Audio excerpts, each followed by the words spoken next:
Om Swastiastu. Assalamualaikum warahmatullahi wabarakatuh. Shalom, salam sejahtera untuk kita semua. Namo Buddhaya, salam kebajikan. Perkenalkan, nama saya Idesa Ketutdewi Satyawati Kurnianingsih SKMMKes, dosen tetap di Program Studi Sarjana Terapan Promosi Kesehatan Poltekkes Kartini, Bali. Pada video ini, saya akan memaparkan mata kuliah Antropologi Kesehatan yang saya ampu untuk mahasiswa semester 4. Latar belakang akademik saya dimulai dari jenjang S1 dan S2 di bidang kesehatan masyarakat. Saat ini saya sedang menempuh studi doktoral di Universitas Airlangga. Dalam perjalanan akademik dan profesi, saya secara konsisten menempatkan kearifan lokal sebagai fondasi penting dalam riset dan strategi promosi kesehatan, khususnya di Provinsi Bali. Oleh karena itu, ketika saya mengampu mata kuliah antropologi kesehatan, saya tidak hanya menyampaikan teori, tetapi juga membagikan refleksi lapangan dan pengalaman riset agar mahasiswa lebih memahami masyarakat sebagai subjek dalam sistem nilai budaya. Mata kuliah antropologi kesehatan adalah mata kuliah wajib 2 SKS yang membekali mahasiswa dengan pemahaman tentang hubungan antara budaya, sistem kepercayaan, dan praktik kesehatan. Salah satu pokok bahasan utama dalam mata kuliah ini adalah mengenai pengobatan tradisional. Di dalamnya, saya membahas mengenai 4 pokok bahasan yang saya kontekstualisasi dari penelitian saya, yaitu yang pertama, konsep pengobatan tradisional dalam budaya Bali, yang kedua, ragam musada Bali termasuk praktik Balian, yang ketiga, dinamika praktik Balian di kawasan urban, dan yang keempat, peluang serta tantangan integrasi ke sistem kesehatan modern. Materi ini sangat penting untuk mahasiswa promosi kesehatan, karena mereka akan bekerja di tengah masyarakat dengan latar budaya yang kompleks seperti di Provinsi Bali. Pemahaman terhadap health belief lokal seperti Usada Bali sangat krusial dalam membangun komunikasi perubahan perilaku yang sensitif terhadap spiritualisme dan nilai budaya masyarakat. Adapun capaian pembelajaran mata kuliah ini meliputi yang pertama, mahasiswa mampu memahami konsep pengobatan tradisional. Yang kedua, mahasiswa mampu menganalisis praktik Usada Bali. Yang ketiga, mahasiswa mampu mengevaluasi posisi Usada Bali dalam konteks modern. Dan yang keempat, melatih empati dan kepekaan budaya mahasiswa dalam merancang pendekatan promosi kesehatan berbasis kearifan lokal. Seluruh capaian ini terintegrasi dengan CPL Program Studi Promosi Kesehatan, khususnya dalam aspek komunikasi interpersonal, pengembangan intervensi promotif dan preventif, serta penguatan kearifan lokal. Pendekatan dalam pengajaran ini saya menggunakan metode DIA atau Delivery, Interaction, dan Assessment. Untuk memastikan materi tersampaikan secara efektif, saya menggunakan pendekatan blended learning melalui kombinasi tatap muka, LMS, juga media audiovisual. Secara umum, penyampaian dilakukan melalui 3 tahapan. Yang pertama yaitu pendahuluan dengan melakukan kontekstualisasi topik, di mana saya mengawali setiap pertemuan dengan pemantik berupa fenomena aktual, cuplikan video praktik pengobatan tradisional, atau narasi pengalaman lapangan yang relevan. Kemudian tahapan kedua yaitu memberikan penyampaian materi inti. Materi saya susun secara modular berbasis tema seperti sistem kepercayaan lokal, praktik Balian, dan dinamika urbanisasi. Media ajar yang digunakan meliputi modul ajar antropologi kesehatan, artikel ilmiah termasuk artikel hasil riset saya, kemudian ada cuplikan wawancara lapangan, presentasi visual, dan juga studi kasus. Di mana saya menggunakan teknik ceramah interaktif atau mini lecture yang diselingi dengan pertanyaan reflektif dan diskusi singkat agar mahasiswa tetap terlibat. Kemudian pada tahap terakhir yaitu penutup dan refleksi, di mana di akhir sesi saya menyampaikan rangkuman utama dan membuka sesi refleksi melalui diskusi atau 1 minute paper untuk menggali pemahaman serta kebutuhan belajar selanjutnya. Untuk interaction atau strategi interaksi mahasiswa, dalam proses pembelajaran saya menerapkan pendekatan student-centered learning yang aktif, partisipatif, dan berbasis konteks, di mana mahasiswa tidak hanya menjadi penerima informasi, tapi juga menjadi aktor aktif dalam membangun pemahaman melalui interaksi sosial dan kultural. Saya menggunakan strategi problem-based learning dengan studi kasus nyata seperti dilema promosi kesehatan saat masyarakat lebih memilih pengobatan Balian dibanding layanan medis modern.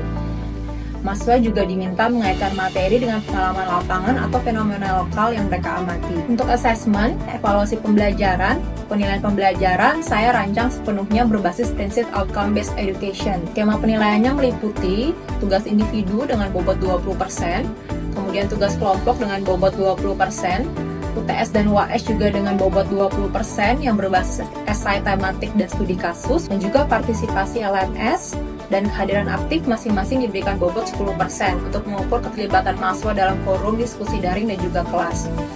Saya juga menggunakan 1-minute paper di akhir sesi sebagai alat evaluasi formatif, di mana mahasiswa akan menuliskan pemahaman utama yang mereka dapatkan hari ini, dan hal-hal yang masih membingungkan. Materi di perkuliahan ini saya kembangkan dari hasil penelitian kualitatif fenomenologi saya yang melibatkan 16 informan kunci yang terdiri dari Balian sebagai pengobat tradisional dan masyarakat pengakses pengobatan tersebut di semua kecamatan di Kota Denpasar.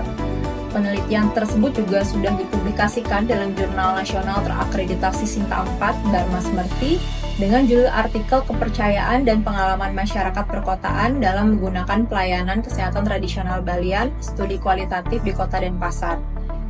Selain itu, topik ini juga telah saya bawa ke dalam pengabdian masyarakat melalui edukasi kesehatan tradisional untuk komunitas urban di Denpasar, bekerja sama dengan pengurus Banjarsasih, Desa Panjer, Kecamatan Denpasar Selatan. Demikianlah penjelasan saya mengenai mata kuliah antropologi kesehatan yang saya ampu. Terima kasih atas perhatiannya, dan berikut saya tampilkan cuplikan video pembelajaran yang telah saya unggah sebagai bagian dari penilaian. Oke, selamat pagi semuanya. Pagi. Ya, apa kabar hari ini? Baik. Baik ya. Oke, terima kasih sekali sudah datang di kelas kita hari ini. Sebelum kita mulai perkuliahan hari ini, mungkin ada baiknya kita berdoa dulu ya, supaya perkuliahan kita hari ini bisa berjalan dengan baik dan lancar. Untuk itu berdoa saya persilahkan sesuai dengan agama dan kepercayaan masing-masing. Silahkan. Ya, selesai. Sebelum kita masuk di perkuliahan kita hari ini, mungkin ada yang ingat topik kita di minggu lalu itu apa? Mengenai apa? Ya, silakan Yarni. Baik Bu, minggu lalu kita telah belajar tentang bagaimana budaya dan kepercayaan memengaruhi cara orang melihat dan memilih pengobatannya Bu. Terima kasih sekali atas responnya ya Yarni. Jadi betul sekali, jadi di perkuliahan kita yang minggu lalu topiknya memang sudah seperti yang tadi Yarni sampaikan, bahwa kita memang sudah membahas mengenai konsep sehat dan juga konsep sakit yang ternyata memang tidak bisa dipisahkan dari nilai-nilai lokal dan kepercayaan masyarakat setempat, yang kemudian itu akan membentuk cara pandang masyarakat, kemudian juga akan membentuk bagaimana cara masyarakat untuk memilih pengobatan yang mau mereka pilih gitu untuk mencapai kesembuhannya itu tadi. Nah kemudian hari ini kita akan bahas lebih jauh mengenai salah satu teknik pengobatan utamanya pengobatan tradisional, di mana ini pengobatan tradisionalnya memang sangat khas dilakukan di Provinsi Bali ya, yang biasanya kita sebut dengan praktik usada Bali. Sebelum masuk ke perkuliahannya, Ibu akan sampaikan mengenai apa saja yang akan kita bahas di perkuliahan kita hari ini. Jadi ada 8 topik pembahasan di perkuliahan antropologi kesehatan ini. Untuk topik pertama kita mulai dengan pendahuluan, kemudian topik selanjutnya kita mulai dengan pengobatan tradisional dalam sistem kesehatan Indonesia, bagaimana posisinya pengobatan tradisional ini dalam sistem kesehatan kita, kemudian juga terkait dengan konsep usada Bali itu sendiri sebagai sistem pengetahuan lokal, kemudian ada tipologi Balian, kemudian jenis-jenis layanan yang diberikan juga akan Ibu bahas, kemudian bagaimana kemudian kepercayaan dan juga pengalaman dari masyarakat yang utamanya masyarakat di wilayah perkotaan seperti kita di Kota Denpasar ini terhadap praktik pengobatan tradisional tersebut, serta tantangan dan juga ruang kolaborasinya, terutama sebagai kita calon promotor kesehatan gitu ya, bagaimana kita bisa berkolaborasi dengan pengobatan tradisional ini, sekaligus bagaimana kita merancang strategi promosi kesehatan yang berbasis dengan budaya. Dan yang topik terakhir adalah refleksi untuk mahasiswa sekalian ya. Ibu juga akan menyampaikan capaian pembelajaran untuk mata kuliah ini. Ada 4 capaian yang diharapkan dari setelah pembelajaran mata kuliah ini. Jadi yang pertama itu adalah mahasiswa mampu untuk memahami konsep-konsep dari pengobatan tradisional. Kemudian yang kedua adalah mahasiswa kemudian juga mampu untuk menganalisis praktik usada Bali. Yang ketiga, mahasiswa mampu mengevaluasi posisi usada Bali dalam konteks modern. Dan yang terakhir adalah untuk melatih empati dan juga kepekaan budaya mahasiswa dalam merancang pendekatan promosi kesehatan yang berbasis dengan kearifan lokal. Nah, karena pendekatan antropologi kesehatan ini pula yang menyebabkan adanya pluralisme dari pengobatan yang terjadi. Hanya saja misalnya contoh pluralisme pengobatan salah satunya adalah misalnya kalau ada orang yang demam, itu opsi untuk mengobatinya banyak, ada yang mendatangi dokter, tapi ada juga yang memilih untuk menggunakan ramuan herbal gitu misalnya. Jadi dipadu-padankanlah antara pengobatan formal ini dengan pengobatan yang tradisional. Nah, mungkin sebelum kita masuk lebih dalam lagi, ada tidak dari adik-adik mahasiswa yang pernah punya pengalaman untuk mengakses pengobatan tradisional, atau mungkin punya keluarga yang kemudian pernah gitu, setahu teman-teman di sini pernah mengakses layanan tradisional ini? Ada? Bu dosen, dari pengalaman saya pernah sama dengan teman saya saat itu, dia menginap di tempat saya. Tiba-tiba tengah malam, perut terasa nyeri, gitu. Saya kan panik, ayo ke klinik gitu. Saya ajak klinik seperti respon biasanya kan kita ke klinik medis gitu kan. Nggak usah, carikan temulawak saja. Ya, di kulkas itu ada temulawak gitu. Nah, jadi saya ikutin kemauan dia, saya pikir mungkin dari sugestinya dia percaya itu bisa menyembuhkan nyerinya di perut, jadi saya ikutin aja dulu kan gitu. Jadi itu kan budayanya dia. Saya parut, saya ambilkan, saya seduh, saya rebus, udah saya rebus dengan sendiri saya minumkan hangat-hangat. Memang benar-benar setelah itu nyerinya di dosen. Gitu. Ya, terima kasih banyak ya Bu Novi atas ceritanya. Jadi itu salah satu contoh yang Ibu sampaikan tadi, itu menandakan bahwa memang masih sangat berakar begitu ya kepercayaan terhadap obat-obatan tradisional maupun herbal. Tadi seperti contoh yang Bu Novi sampaikan itu memang lebih dipilih justru ya. Kalau tadi yang saya sampaikan kan dia mungkin bisa mengambil dua opsi gitu, bisa pengobatan formal, bisa juga pengobatan tradisional. Tapi ternyata pengalamannya Bu Novi malah lebih dominan ke pengobatan tradisional itu ketimbang datang ke klinik begitu ya. Jadi itu adalah salah satu contoh yang sangat baik gitu, dan juga bisa dipahami bersama oleh teman-teman sekalian bahwa memang pengobatan tradisional itu masih sangat relevan gitu di berbagai wilayah di Indonesia karena masih sangat dipercayai oleh masyarakat setempat. Nah, kemudian sebelum kita memahami lebih dalam mengenai pengobatan tradisional, kita juga perlu untuk mengetahui sebenarnya posisi pengobatan tradisional ini di dalam sistem kesehatan kita itu seperti apa sih ya? Apakah ini relevan ataukah ini memang sudah diakui, ada payung hukumnya atau tidak? Itu ternyata memang saat ini sudah ada ya payung hukumnya, jadi sudah dibuat pengakuan formal negara, jadi sudah diatur mengenai pengobatan tradisional ini di dalam Permenkes nomor 15 tahun 2018. Di sini apakah ada yang punya pandangan begitu kira-kira kenapa penting bagi pengobatan tradisional untuk bisa masuk ke dalam sistem kesehatan nasional? Atau kenapa penting untuk dibuatkan perundang-undangan? Ada yang punya pendapat tidak? Ya, silakan. Karena masih banyak masyarakat yang percaya dan menggunakan obat tradisional sebagai upaya utama dalam penyembuhan, Bu. Ya, terima kasih banyak ya responnya Nelsa. Jadi benar sekali ya bahwa memang karena masih banyak yang menggunakan pengobatan tradisional ini dominan gitu dibandingkan dengan pengobatan formal. Seperti tadi contohnya Bu Novi itu kan jelas ya bahwa memang saudaranya itu lebih memilih untuk menggunakan pengobatan tradisional ketimbang datang ke klinik, sehingga ini perlu terjaminlah keamanannya, perlu ada standar khususnya sehingga dibuatkanlah menjadi payung hukum, ada payung hukumnya sehingga nanti ke depannya pengobatan-pengobatan yang dilakukan itu semuanya bisa aman dan terjamin untuk pasien. Nah, kemudian kita masuk ke Usada Bali. Ya, ini yang tadi sudah sempat saya sampaikan di awal terkait dengan Usada Bali. Sebenarnya apa sih Usada Bali ini begitu ya? Jadi Usada Bali ini adalah sebuah sistem pengobatan tradisional Bali yang bersumber dari teks lontar atau usada yang diwariskan secara turun-temurun. Di mana sistem ini mencakup 3 tema besar. Jadi ada yang bentuknya ramuan herbal, kemudian itu ada yang bisa diminum, itu namanya loloh atau jamu. Kemudian ada yang boreh, itu buat dibalur seperti lulur begitu.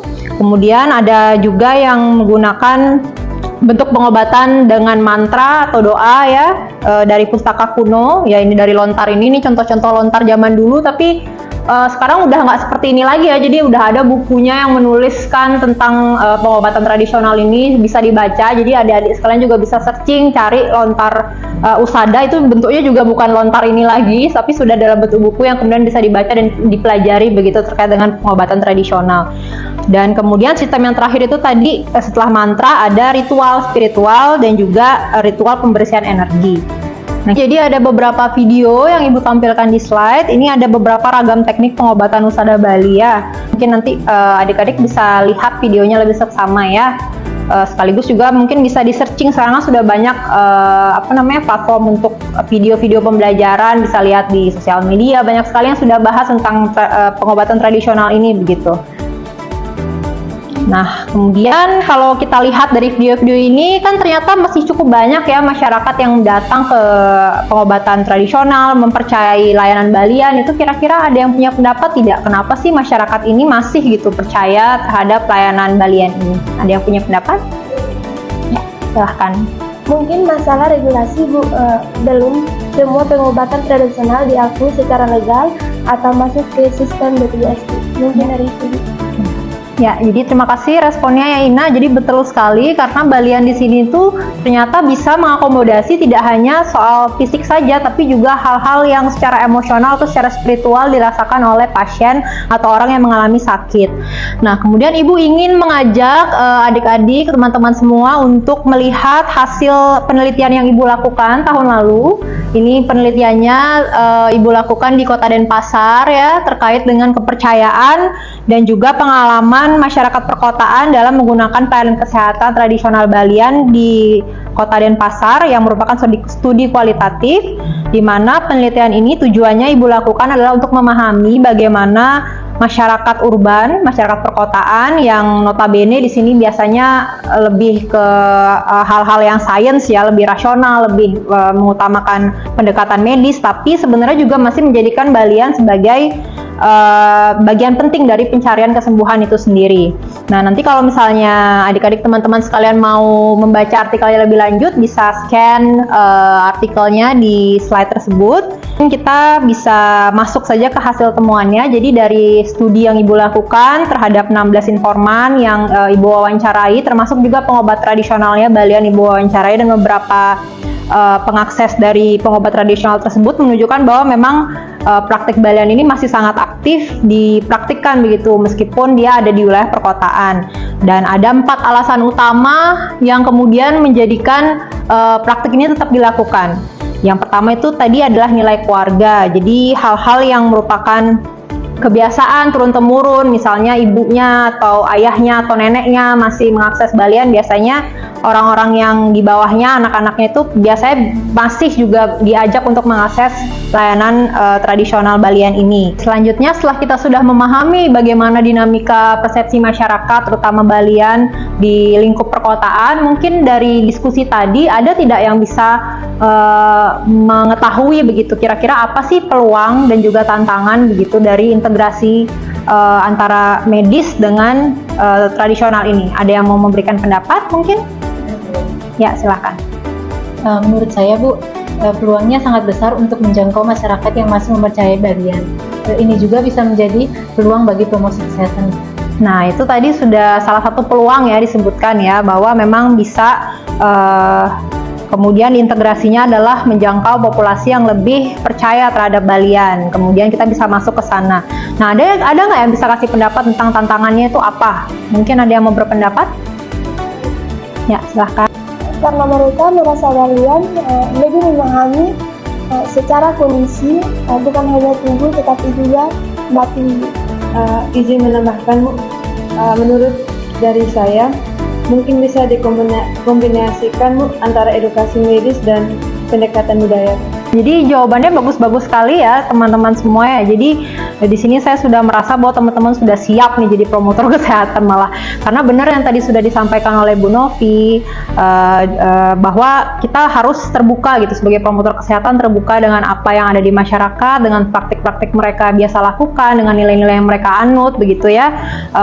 Dengan cara kita memahami juga sistem apa yang mereka yakini atau apa yang memang mereka lakukan biasanya di dalam konteks masyarakat. Kemudian juga penelitian ini itu sekaligus juga mengajarkan kita bahwa kepercayaan terhadap Balian itu bukan semata karena orang itu nggak tahu tentang pengobatan formal, tapi karena mereka justru memang yakin betul dengan apa yang mereka lakukan. Jadi sebenarnya mereka punya akses untuk datang ke dokter, klinik, apalagi di setting perkotaan begitu kan. Tapi mereka tetap pilih untuk datang ke Balian itu karena memang ada hal-hal yang tidak bisa diakomodasi di pengobatan formal. Biasanya ya kaitannya itu tadi dengan perasaannya dia, spiritualnya dia, kelegaan emosionalnya dia, begitu ya. Jadi bukan berarti kita harus mengganti posisi dari peran dokter tadi yang seperti disampaikan juga tambahannya ya. Bukan berarti mengganti, tapi mengkombinasikan antara keduanya, mengkombinasikan bagaimana bisa Balian dan juga dokter ini berjalan dalam satu alur yang sepadan gitu. Jadi tugas kita sebagai promotor kesehatan tentu untuk menjembatani begitu ya, terkait dengan peran-peran ini supaya nanti tidak overlap, tidak ada yang ditinggalkan, tidak sampai orang jadi resisten gitu untuk datang ke pengobatan medis, begitu juga sebaliknya begitu. Nah, tugas kita adalah menjadi penghubung yang kemudian sensitif atas value-value budaya tersebut. Nah, oke, ini sedikit Ibu tampilkan ada cuplikan wawancara terhadap masyarakat yang mengakses Balian, di mana di sini beliau menyampaikan bahwa kutipan wawancara seperti ini. Saya sih ke dokter juga, tapi kalau sakitnya kayak aneh, misalnya tidak kunjung sembuh, ya biasanya saya ke Balian dulu. Soalnya mereka bisa lihat dari sisi niskalenya, tadi yang saya sampaikan dari sisi yang tidak dilihat. Jadi masih ada di Kota Denpasar ternyata masyarakat dari berbagai latar belakang yang masih pakai jasa ini, terutama untuk gangguan-gangguan yang rasanya non fisik gitu, yang tidak hanya ada rasa sakit di tubuhnya aja, tapi kalau merasa terganggu, tidak fokus, kadang-kadang merasa seperti orang yang tidak jelas sakitnya apa, sudah bawa ke dokter, tidak sembuh, tidak kelihatan penyakitnya. Biasanya lebih memilih untuk datang ke praktik Balian ini. Dan kemudian ada juga kecenderungan untuk menggunakan Balian sebagai langkah pertama dalam terutama dalam kasus-kasus yang dianggap berkaitan dengan energi atau spiritual, dan juga masyarakat di sini tidak selalu melihat Balian itu sebagai sesuatu yang tidak logis ya, atau dianggap sebagai lawan dari pengobatan medis, tapi juga sebagai pelengkap yang memahami suatu konteks, terutama konteks-konteks terkait dengan budaya dan spiritual dari masyarakat itu sendiri. Nah, kemudian yang ingin Ibu tanyakan atau ingin Ibu ketahui adalah bagaimana nanti teman-teman, rekan-rekan di sini sebagai calon promotor kesehatan, posisinya begitu, apakah yang bisa teman-teman lakukan ketika teman-teman menjadi promotor kesehatan merespon terhadap temuan ini? Mungkin ada yang mau berpendapat seperti apa? Ya, silakan Bu Novi. Yang saya lakukan sebagai promotor kesehatan kepada masyarakat, mengadakan pendekatan pada masyarakat dengan penuh empati, dengan tidak menolak kepercayaan Balian tersebut, Bu dosen. Oke, makasih banyak ya respon-responnya, ini sudah cukup baik. Respon-respon yang diberikan ini juga sudah Ibu tampilkan di slide ya, bahwa memang ada beberapa peluang maupun tantangan tersendiri begitu mengintegrasikan antara pengobatan tradisional ke dalam sistem kesehatan kita yang sudah modern saat ini.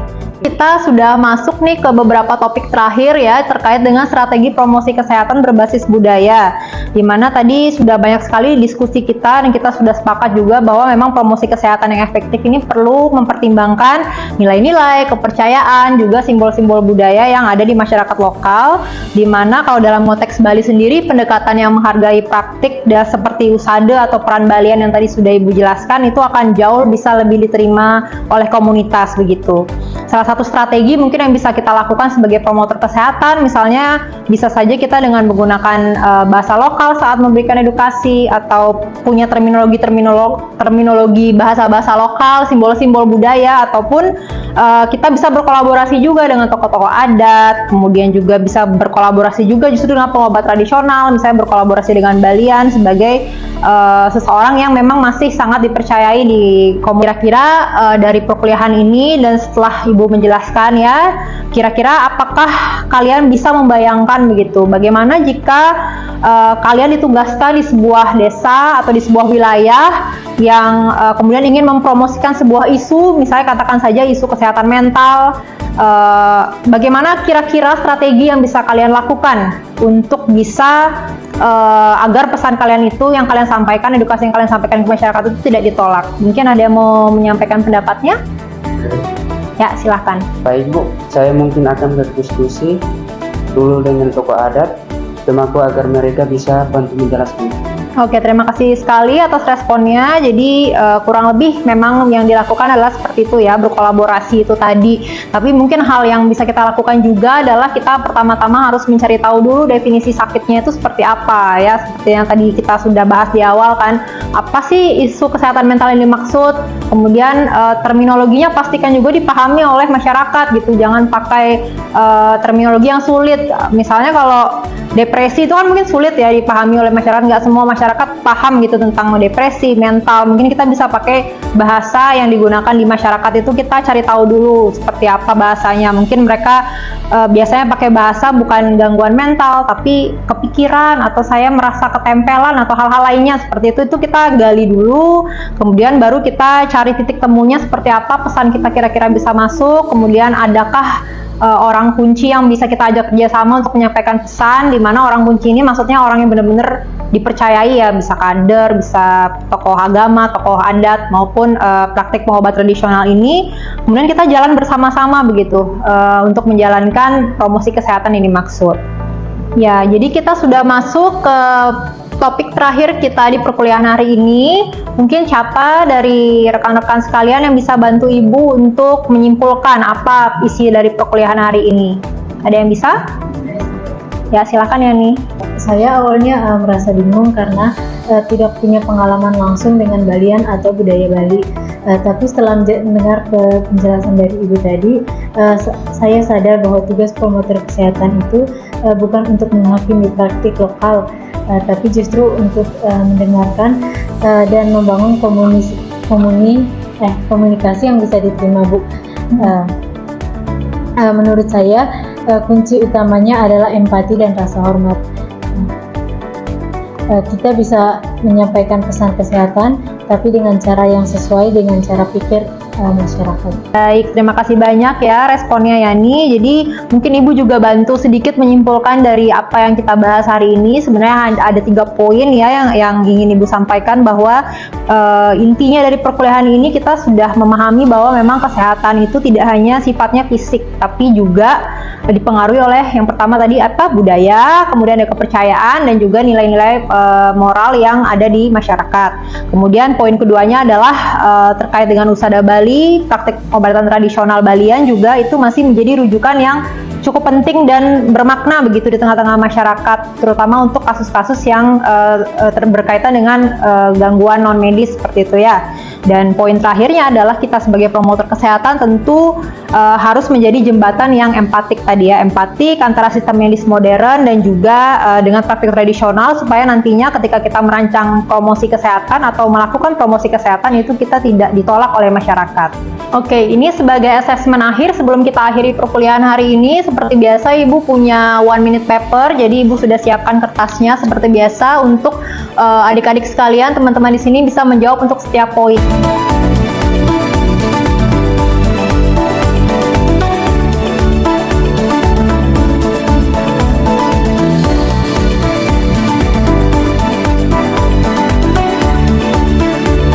Baik, ini sudah 1 menit ya, sudah selesai menulisnya?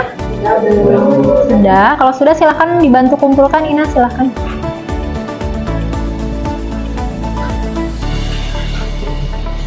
Oke, baik. Jadi ini adalah puncak pertemuan kita hari ini. Ada beberapa referensi yang Ibu lekatkan di slide ini untuk pembelajaran mandiri yang sudah Ibu juga masukkan di dalam LMS ya. Banyak hal yang sudah kita diskusikan. Semoga nanti harapannya ilmu yang Ibu berikan hari ini bisa bermanfaat. Dan juga tidak lupa Ibu mengingatkan bahwa ada penugasan di rumah untuk perkuliahan hari ini, di mana Ibu minta untuk melakukan pembelajaran mandiri menggunakan artikel-artikel yang sudah Ibu sematkan, juga sudah Ibu insert di LMS itu, untuk kemudian direview, dibuatkan review singkatnya terkait dengan apa hal yang kemudian membuat kalian terkesan dari artikel ini, apa temuannya, dan apa yang menarik dari artikel ini. Dan kemudian tugas tersebut dituliskan di dalam format doc atau PDF ya, bisa diinsert, dimasukkan ke LMS untuk bisa Ibu periksa dan kita bahas di pertemuan minggu berikutnya. Sampai di sini ada pertanyaan? Baik, kalau memang sudah jelas, terima kasih banyak atas perhatiannya. Kalau misalnya ada pertanyaan nanti setelah dari kuliah ini, boleh nanti seperti biasa kita bisa diskusi lewat WhatsApp atau nanti di kuliah berikutnya ya. Terima kasih. Baik, demikianlah video pembelajaran interaktif yang telah saya lakukan. Terima kasih dan semoga bermanfaat.